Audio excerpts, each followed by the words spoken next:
Welcome to the 2026 Sociable City Summit featured panel on global trends in the United States, the United Kingdom, and Australia. Paul Sears, Chief Operating Officer of the Hudson House and Distillery, led an insightful discussion with this dynamic group, including Lester Jones, Vice President of Analytics and Chief Economist, National Beer Wholesalers Association, Michael Kill, CEO, Nighttime Industries Association, UK, and Michael Rodriguez, 24-hour commissioner, New South Wales. Michael, I just introduced you as like the main leader in the whole world on the nighttime economy. But no, if you ever want to learn something about trends, follow Michael on LinkedIn. He does weekly posts with incredible insights on trends. As I was saying, Paul now has a distillery and an event venue. Anybody interested in getting married or know people who are getting married, give Paul your card. 15% off. It looks out over the Hudson River. 15% off. And you can see the FDR retreat there. And then next is Lester Jones. Anybody who's been to one of our summits, Lester's a celebrity. He does a lot of research around trends in alcohol, and he's always a very popular speaker, but he's a chief economist, senior economist, whatever he calls himself, for the National Beer Wholesalers Association. And then Michael Rodriguez we have here from New South Wales, and it's the only state in the world that I know of that has a dedicated office, and we're holding Michael's approach as a template, as a model. What we're trying to do in Pennsylvania and North Carolina as a test case, but Michael also does extensive research on economic trends and reports on it in a very concise and understandable way. So, Paul, you have Michael, and Lester, and you. But Michael Kill can't see you, but we can see you, Michael. So be careful what you do while you're on camera. We can't hear you. Can you say something again? Hello? Yeah, you're good. We're good. All good. You're good, yeah. All right. Thanks, Jim. Appreciate the introduction. I'm very honored to be up here on this panel because I get to share the stage with three guys who are incredibly much smarter than I am, and I always look forward to that. My first question, and we could just take it straight down the aisle because, you know, as a venue owner operator, as somebody who manufacture alcohol, spirits, I tend to read all the trades, and you know, if you read every single trade that you see that comes out every single day, you would think that alcohol is completely disappearing off the face of the earth, and that all of our health patterns are changing.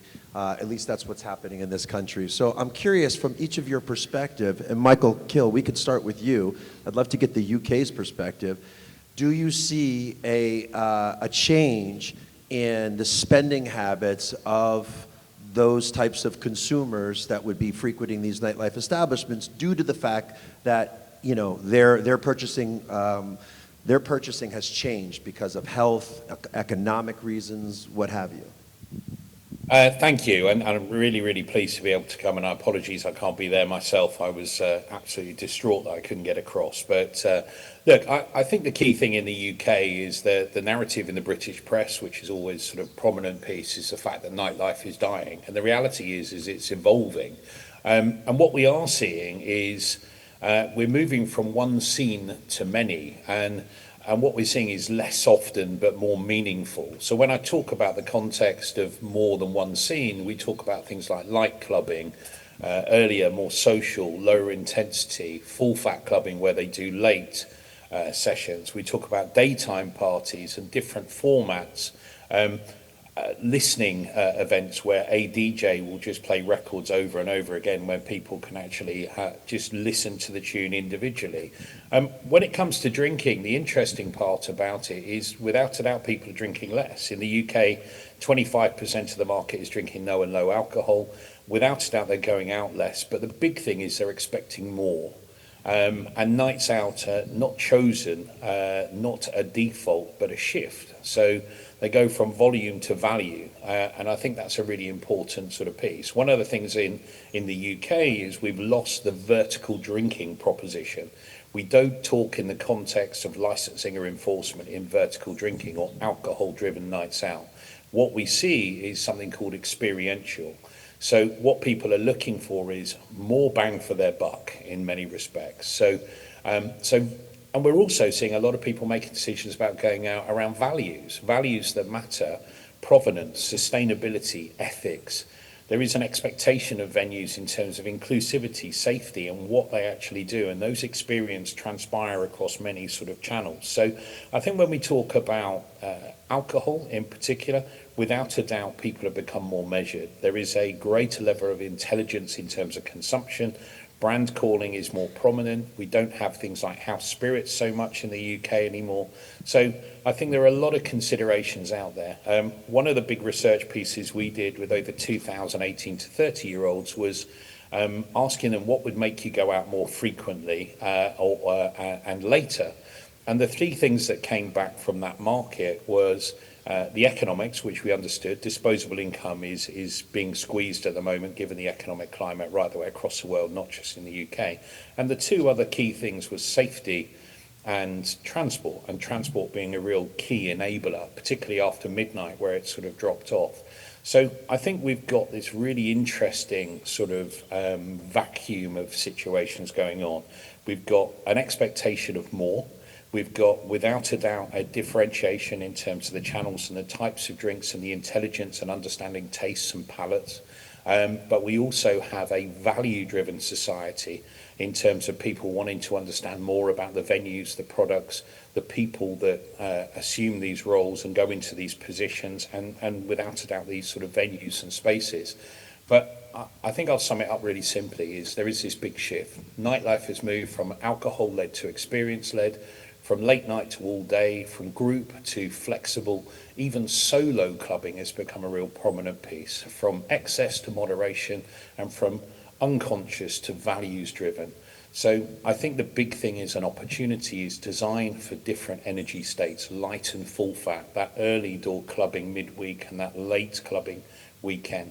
Capture the daytime and early occasions, the build for flexibility and individuality, and the fact that we have to lead with values, sustainability, inclusivity, safety, because today, without a doubt, values matter as much as that vibe and that atmosphere.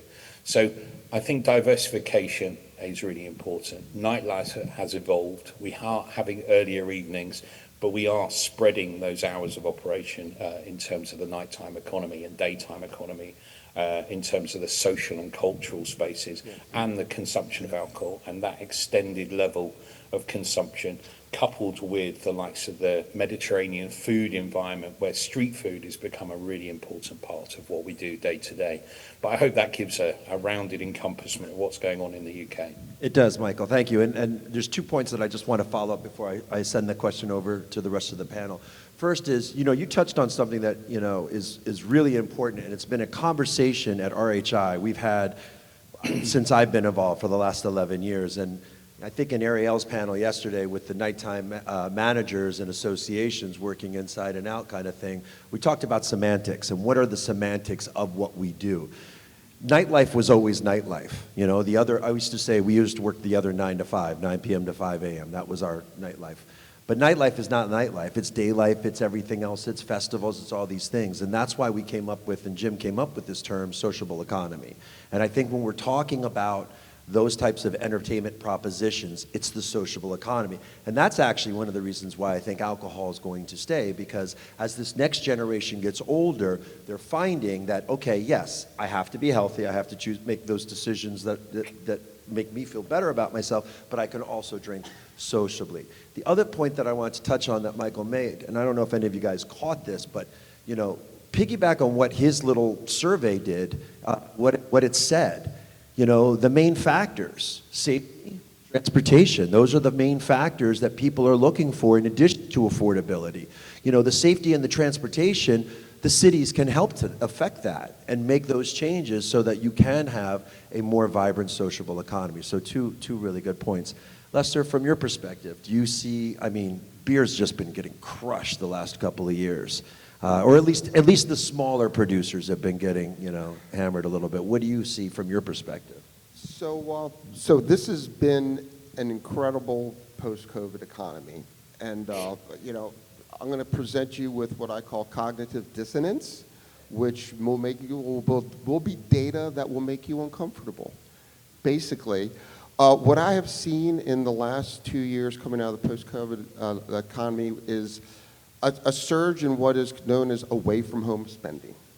And for decades, the American consumer spent the majority of their dollars buying food and beverages to bring home and consume. And what happened in 2024, for the first time in the history of our country, is that real per capita discretionary spending for food and beverage away from home exceeded what we spent at home. And I've spent the last 2 years trying to convince people that, like Michael just said, I mean, this is an evolution. This is a new thing for us. What we see is when you go out and drink, you start with a drink. You don't start with a six-pack. You don't start with a 750 milliliter bottle of vodka. When you drink at home, which we predominantly did for years prior to COVID, and during COVID we started with a six-pack, a 12-pack, a 36-pack. We started with a 750 milliliter bottle of vodka or a 750 milliliter bottle of wine, and we took that product home and, sometimes we drank it, sometimes it got shoved underneath the sink and got forgotten about. And when we came out of COVID in the United States, we came out traveling with a vengeance. That is why things are so expensive when you go out, because that's where the consumer has been for the last 2 years. An incredibly aggressive way. Last year we spent $1 trillion, the United States spent $1 trillion on food and beverage away from home. That's as much as we spend on defense, for crying out loud. That's how much we spend for bombs and guns and ships and planes and all rockets and everything else. We spent that on beer, whiskey, wine, and chicken wings, for crying out loud. You put that in perspective for a moment, guys. It's that, but volumetrically, what happened was the distillers, the vintners, the brewers, they were used to selling 750 milliliter, bottles and large packages to consumers to take home. When we hit 2024 and 2025, they weren't there to buy those packages. So that very quickly turned into a narrative of sober curious. People don't drink, they don't want to drink, NA this, blah, blah, blah, blah, that.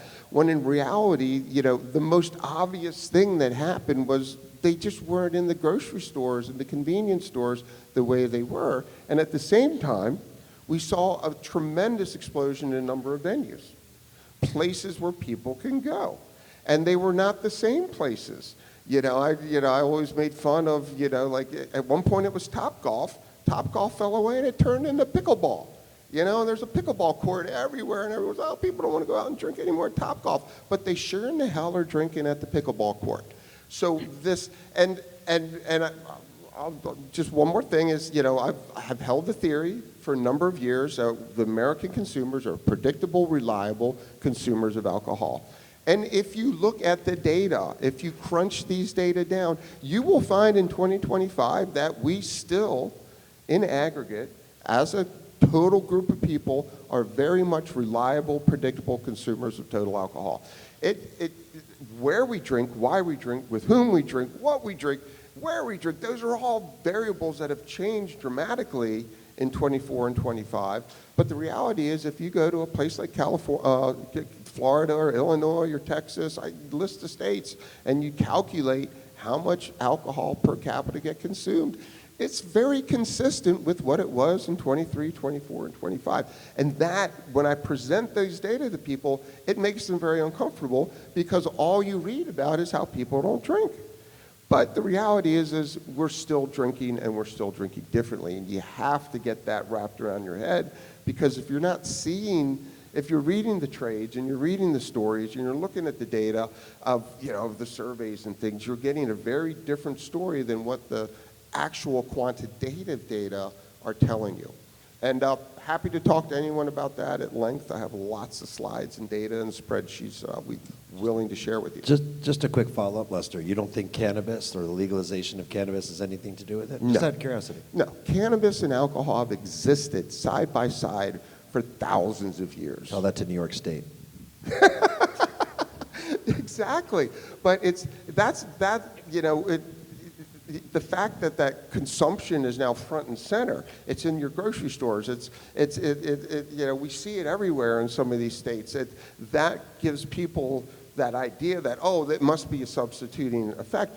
I mean, I haven't seen per capita consumption of alcohol drop in Colorado or Washington for years since it's been legal.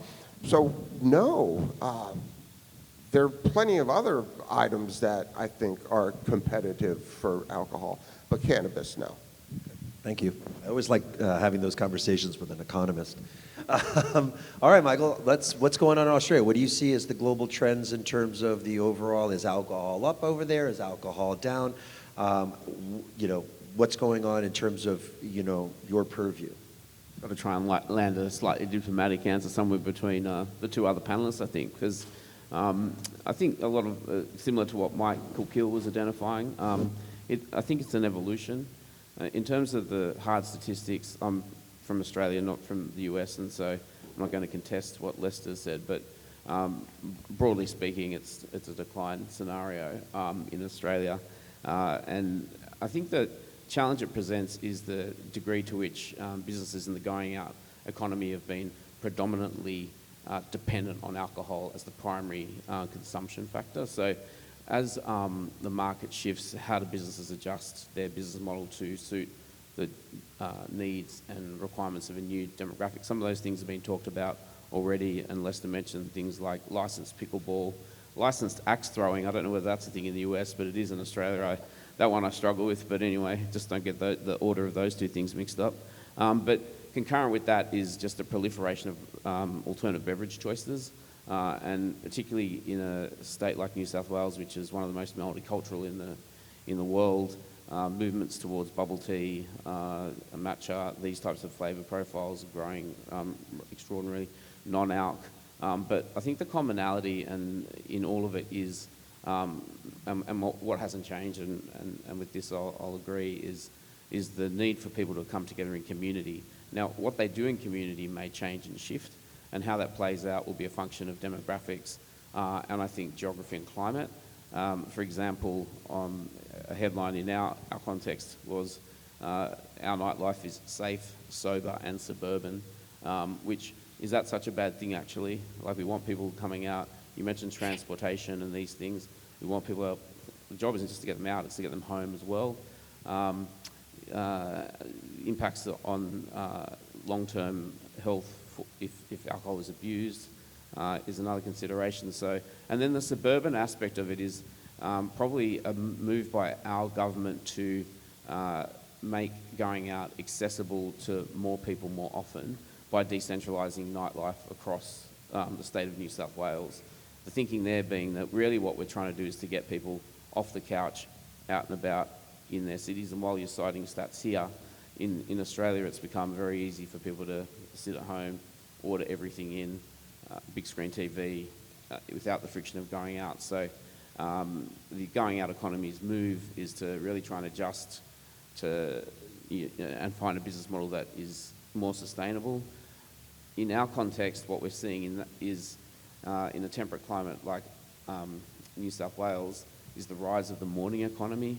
So if you compare what is spent in New South Wales to London, like I think we outspend London in the morning between 5 a.m. and 10 a.m. Understandably, we've got beaches, beautiful topography. So how do you take advantage of that socialising moment? And therefore, how do you bring forward trade? You can extend trade in the evening, but obviously bring it forward in the morning to allow for things like run clubs, coffee raves, and these sorts of things are other trends that we're seeing. Thank you. All right, I'm going to bring this back over to Michael. Michael, what are some of the things you mentioned? The study that you guys did, or that little, snapshot microcosm, of what patrons were looking for in terms of transportation and safety. So, what are some of the things you're seeing as trends that is happening in the UK that you might want to share with us over here? So there's some quite interesting. I mean, we break down the nighttime economy as such, or hospitality, it's at that 6 p.m. till 6 a.m. in the morning, into three key segments, which is the evening economy that tends to be 6 till about 8, then 8 till midnight, nighttime economy, and then we have late night economy. The interesting part about it is we've seen a 13% drop in late night economy, and when you look at a nightclub as a venue space, we've seen a 36% contraction in that market, and definitely within late night bars. And some of that is environmental, but a lot of it is the economic pressures, because they're much bigger operations with some licensing pressures and cost pressures, etc. But the interesting part that we took away from this, and this is quite endemic of the UK, is when sitting with sort of 16 to 18-year-olds that are just about to engage in that social and cultural experience, at this time, they are probably the most raring to go. The ones that want to go out, they're very focused on alcohol, they're very focused on multiple nights out. So there is a generation coming through some of the research that we've done that feels like there is going to be a resurgence of nighttime economy. Now, whether that sits within the dynamic that we see at the moment, which is that sort of midday till midnight sort of parameter, day party, evening and nighttime economy, with late night economy still sort of challenged, particularly around the environmental stuff, safety post-midnight, policing on the street is very difficult, and transport. But the two areas that are quite interesting is we've got two different markets out there at the moment. We've got an 18 to 30 market, which is very tech-driven, that's looking for the next thing, or a live experience, which is quite interesting. But they like things to be set for them in a way that they can technologically sort of tap in. And then we've also got a resurgence of older sort of people going out in the nighttime economy that are looking for a little bit more of that holistic or hedonistic experience, where they don't want mobile phones, they don't want that tech, they just want to immerse themselves within that experience. So that's also quite interesting. The big thing that we're seeing, which is an impact on an output of the economy over here, is a 13% rise in raves and free parties.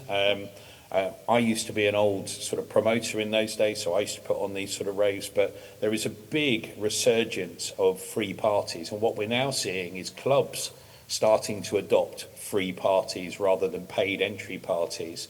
And there is a huge amount of work going on to try to replicate that rave position, particularly across the club scene.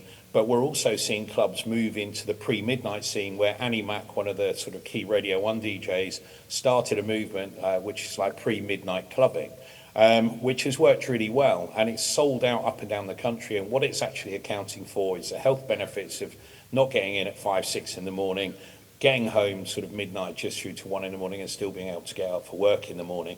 Now, that doesn't supersede the fact that alcohol is still a very relevant piece within our social and cultural economy. But I think the important part about this is there are moments where our industry is pivoting, the entrepreneurial spirit of people starting to develop and encompass the social and cultural economy out there. We're starting to move into the pub and bar sector a little bit more. So we're starting to create those club experiences pre-midnight from about 8 through till midnight. But the big thing that I think is quite important in terms of revenue and economics is preloading, which is the late entry into a venue, short period of social engagement, buying 1 or 2 drinks and then leaving and continuing that party at home, as incumbent of things like social anxiety, which we've seen in the student domain, where a lot of people are still part of this hangover of people being stuck at home for a couple of years. And that social anxiety is really resonating in what we call probably the consumer pipeline gap.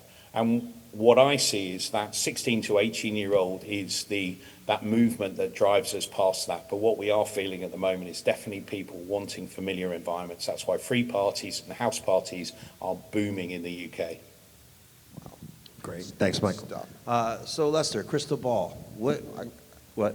Can I Yeah. continue what he said? Yeah, what's that? Sure, can I follow up? on Yeah, what- please. Yeah, guys. So if you paid attention to what happened in the spring with the USDA dietary guidelines, remember the food pyramid, right? They kind of threw that out. But one of the most important things that happened during that press conference was when alcohol came up. And a lot of the anti-alcohol movement people were looking for no alcohol safe messaging in that. And what we actually got was wonderful, was the idea that if you're going to have a drink, drink moderately, and sociability and being together is much more important than the risks of drinking a drink. And that was probably, for our industry, I think, was incredible in the US here, because sociability is so important. And sharing a drink together, if that's what it takes to overcome the social anxieties, if that's what it takes to get people out, I just thought that message was so important for for us as an industry, both the nightlife industry, but also for the alcohol industry. It's just, guys, you got to get out. You got to get over the anxiety. If alcohol can help you do it, God bless you. Get on with it. So I thought that was really important. But thank you for bringing that up, Michael, because I think that resonates well in the U.S. as well, as getting over that. And I have some kids. We have some young kids, and they've been going to raves and caves in Kentucky. I don't even know how that works. But anyway. So let me ask you a question from your agency's perspective. How do you do that? How do we promote socialization as a form of well-being? Yeah, I'm a big fan of all the longevity guys. I think the longevity science is coming loud and clear. Is that sociability, being together, going out, dining together, eating together, cooking together, doing all those things in a sociable setting. The benefits to that far outweigh any of the risks that are associated with alcohol. And I think we've probably seen the darkest days of anti-alcohol rhetoric coming at the industry, and I think the mental health and well-being of young and old alike are so much more important for us. And I think that's one of our strongest talking points as a nighttime economy, as an alcohol industry. Just in terms of getting people to be together, I think that's the message that we really got to work on. I don't know, you guys familiar with Eventbrite, that little app that, they had a great social studies paper that they put out there. You can Google it, but it was great. They kind of put all that together in one kind of nice little paper about how important being sociable is. And it came out right about the same time that the dietary guidelines came out. And they're like, you know what? If you're going to drink, do it moderately. Being social is much more important than avoiding alcohol because of its negative health outcomes. I think just in our context, and we've got research, I'll get the number wrong, but we did a review into the barriers to a vibrant nighttime economy by the Productivity Commissioner, and they identified growing mental health issues, particularly in Gen Z, so 63% or something like that, don't quote me, but experienced feelings of isolation. And so what I'm encouraging the market in New South Wales to do as an industry is to use that as a lever to start inducing demand again. Now, when we have this discussion around what you lead with, I think, and it's a question, not an answer, but I'll just tell you what, in New South Wales, our encouragement isn't to lead with alcohol as the primary, but as part of a going out experience. So the overall ambition should be for a diverse night out, which gives people options in which they can choose to do what they want to do. And in terms of then, how do you make that viable for businesses? I think Mike just touched on it there. You've got this kind of contradiction, two ends of the age spectrum, people who haven't yet been out who could be the next batch of people going out, and at the other end, the boomers who have a lot of wealth that are there looking to spend down to zero. It's the two generations in the middle between X and Y who experience high levels of mortgage stress and rent, who actually have their disposable income being impacted. particularly in context of interest rates and other sorts of economic challenges. And so it presents challenges from an operator's perspective to, accommodate the boomers at one end and Gen Z at the other, but in a diverse, well-rounded precinct experience, there should be choice for everybody. And so, just as a follow-up, what are some of the things that your organization is doing to help get people back out? And, as Lester said, and as Mike even pointed out, we've got to get people socializing again, because for a year and a half, 2 years, the world did not. Yeah, so I think one of the key things from our perspective is if you look at the rise of the at-home entertainment economy, so by this I mean Netflix combined with Uber Eats, if that translates in this market, essentially you have social impacts that people fear. Again, from a government perspective, investing in world-class data measurement that can track down to precinct level the correlation between the number of licensed premises, and actually in one of our areas we can see growth in the number of licensed premises and a corresponding decline in the number of alcohol-related incidents. Why? Because people have got choice, people have got ability to move around, people have got different things to break up that repetitive drinking that may have afflicted previous generations. So enabling regulatory environment, coordinated precincts, and the hardest one, but one of the most important, is being able to move the transport network and make it optimised and hopefully affordable, stroke cheap, stroke free, to reduce those barriers to coming out of the house. All right, one last question to the panel, and then I'm going to open it up to the audience. Michael, crystal ball, 5 years. What do you see going on in the UK that might not be going on now? If you could forecast from your position and your perspective, what do you think would be the next thing? I think that what we're seeing at the moment in the UK is competitive socialising become a formidable part of what's going on. We're working very closely with lots of brands by utilising the gaming experience to traverse into the physical experiential, which I think is an important sort of outlet. We've been working on quite a few initiatives that sort of drive two-way streaming. So being able to have the physical experience as well as the monetisation of digital two-way experiences to allow for multiple revenue streams across different sort of platforms within one building, which starts to then create a better sort of financial or economic map. But I think the one big thing that I think we need to really work on collectively is we talk about harm reduction. We understand zero tolerance doesn't work. And we see that this in the knowns allowed movement that's happening in the UK and across Ibiza, which is trying to address the human contact moment rather than the digital. And then the other big thing is at some point we need to start working on the health capital for hospitality and nighttime economy. Really starting to understand the benefits always. And we've done a lot of work with our central licensing team within the Home Office to start to build on a rhetoric which is balanced between risk, safety and community impact and health impacts of people going out. Mandatory outputs are not just how much alcohol costs the NHS or the health system, but how much we've actually saved in terms of mental health by people having an outlet, which I think is vitally important. I think the one thing we're going to recognise in the next 5 years, and the industry needs to do this, we need to build our position as a soft power. And that's soft power in terms of the numbers of people that sit within us, the fact that we're in an environment where a lot of the youngsters out there don't vote because they don't feel that they're being heard. We have a really opportunity to sort of drive the political agenda moving forward.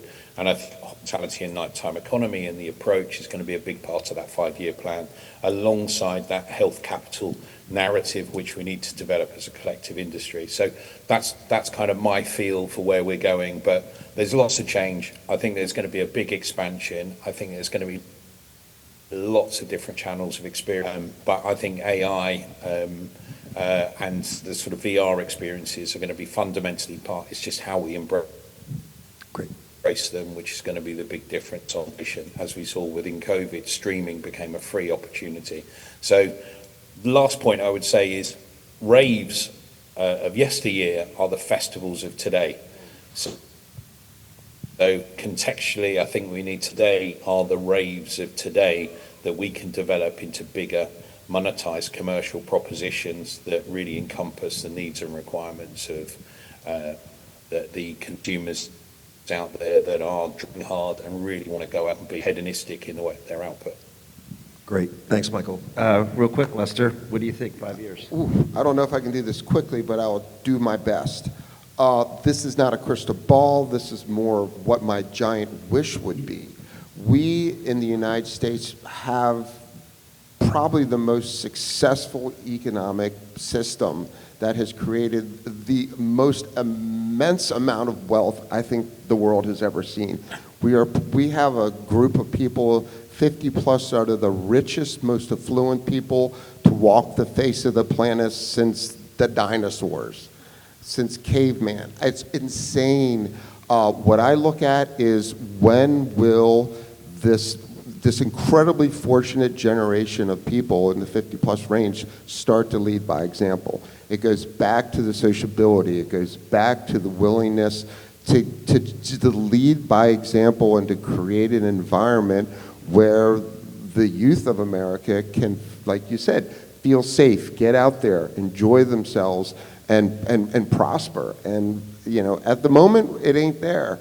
But I do think within the next 5 years that it might click amongst the elders of this country, that they are incredibly successful, they're incredibly fortunate, and sharing that wealth and leading by example to have people get out there and enjoy themselves, be sociable, and get over what happened in 2019, 2020, and 2021, I think will be incredible for the nightlife economy and for our ability to just get back on track.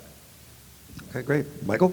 I'm pretty optimistic about New South Wales, and I'm probably paid to say that, so I'll just acknowledge that. But the reason is that because of what we've been through, where our nightlife systems failed, we understand and are being very intentional about how we go about building it back.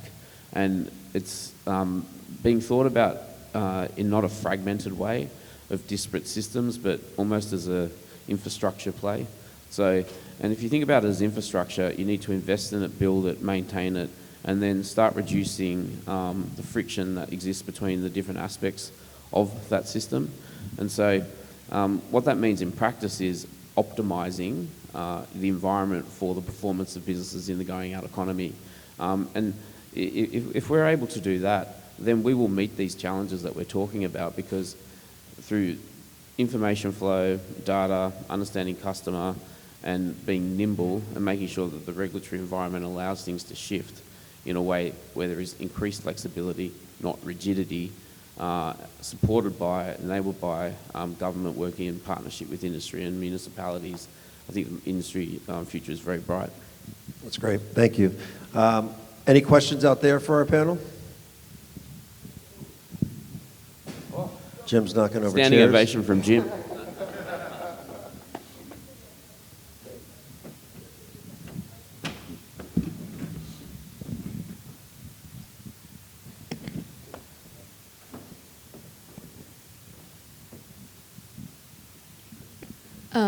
I just have a quick one. I think any of you could answer, but maybe Lester, because it's more of a data-focused question. But out of curiosity, I was wondering if you saw any consumption patterns or sales data that shows like a clear leader between maybe ready-to-drink cocktails or malt versus spirit-based drinks, and kind of if that informs any of kind of the future trends that you're looking at too.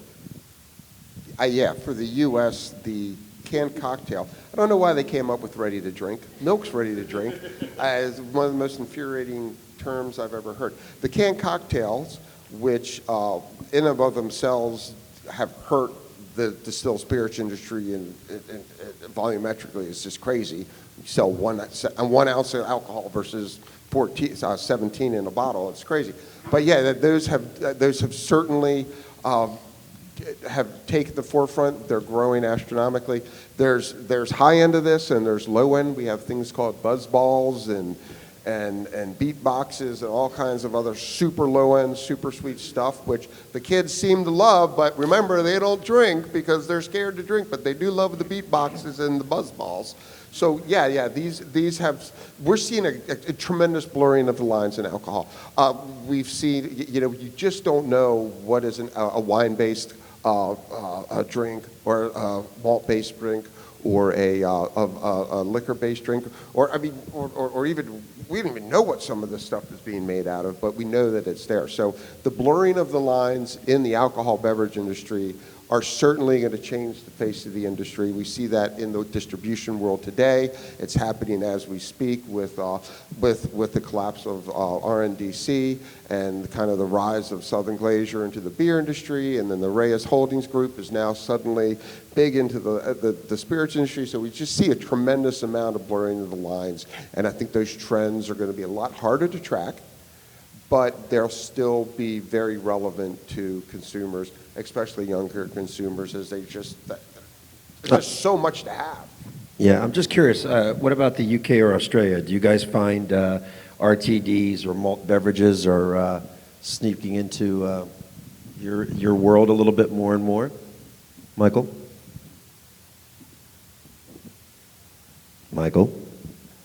Michael Kill, but I'll say yes. Sorry, which for Michael? Australia. Michael Kill. Yes, I mean, without a doubt for us. Without a doubt for us as well, definitely. What about you, Michael? Same. Same? Okay. Any other questions for? Yeah, I wanted to ask about the use of technology. And like when I was in university and I go out with my buddies and we go drinking and have a pub crawl or a bar crawl, and you really wouldn't know where you would end up. And now I look at my 19-year-old who's in university, and they use technology, like he connects with all his friends and his buddies, and they know where everybody's going. And it seems like a lot of spontaneity's taken out of a bar crawl or bar hopping.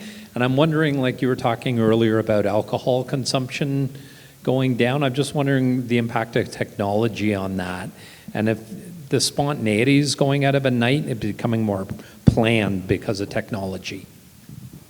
That was download that Eventbrite study. It's Eventbrite Social Studies. One of the things they talk about is this desire by young people to get back to spontaneity, and how like they like these just meet us here and we're gonna go. And there's a lot less planning in there, but they pointed out in that study that young people actually want to be spontaneous, and ditching the technology helps them do that. So like I said, 5 years from now, you may see a very different world coming out of people and how they treat these devices, and especially once the algorithms get a little way too intrusive. Yeah. I mean, they're getting intrusive. We're going to see them. We're going to see a backlash. There's a pushback, right? Like, so it's a situation where in Australia they've started regulating use of social media under 16s. I don't know if people are aware of that. One of the first jurisdictions to ban social media for people under 16. Others are following. It's hard because in the last the COVID generation, we're not really sure the impact that that's created. But my sense of it is that devices bring certainty and safety. So when you take people away from them, it's a bit traumatic until they find their way. It's almost like, bizarrely as it sounds, educating people about how to go out again, because that's what the going out economy can offer. It is the spontaneity that the couch will only serve up the algorithm. So I think that there's this kind of wait and see period, but what we're seeing in our market is innovation to help bridge that gap and almost train people back into going out again. I also think festival culture has a lot to do with it too, because you plan on a festival, we're going to go see this stage, this stage, this stage. So I think a lot of that has something to do with it. Michael, Kill, anything you'd like to add about how you see technology kind of impairing the new patrons? Michael Kill. Quite a few people. Can you hear me okay? Yeah, we're good. We got you now. There's several factions. There's several factions in the UK. You've got the side that see social media as a benefit in terms of people's engagement engagement, etc. And then you've got the side that sees the likes of social media and phones being in venues as something which is incumbent on trying to be intrusive in people's sort of privacy. So there is a big movement in the UK for something called No Phones Allowed, which they have sort of electronic lockers and things like that that sort of engage. And there are certain venues up and down the country and festivals that support that sort of campaign. I think the challenge that we've got is at what point do we become a bit of a nanny state? And we see a lot of this when we talk about harm reduction, when we talk about alcohol and the anti-alcohol movement, particularly in places like Scotland, become really quite onerous. At some point, we've got to allow people to be themselves and be human and educate. So I agree with Michael Rodriguez when he's saying is we need to start to educate these people that, you know, moderation is key, whether it's alcohol, whether you talk about harm reduction and drugs. And there are studies in places like Amsterdam where harm reduction has been the dynamic around sort of back of house testing in terms of drugs, and we've had some really great outcomes, but we just don't seem to learn because we can't get past the black and white. And I think they're the challenges that we face at the moment. We've got to be careful that we're not managing people to the point that not only spontaneity but control of their evening completely gets taken away from them. And I do agree that tech is going to form a part of that, and there will be a backlash, and I think that's already starting, if I'm going to be completely honest. I just, one last thing, and then we can wrap up this panel, but I think, you know, if there's a takeaway from here, I think what we're talking about is, you know, as a venue operator, before all of this movement that RHI created, nightlife districts would be created all on their own, and then the police would then have to figure out a way to manage them after the fact. You've heard two very important points here today: harm reduction, safety, and transportation. Those are the two biggest factors that if your city can do, you will basically, you know, turn around a nightlife district into creating something a little bit more vibrant, because those are the things that we're, you know, we are in need of. I want to thank my panel, everybody up here. I appreciate all of your comments, and thank you, Jim Peters. All right, well, you can view the complete panel presentation and learn more about the 2027 Sociable City Summit in Philadelphia at sociablecity.org/summit/video.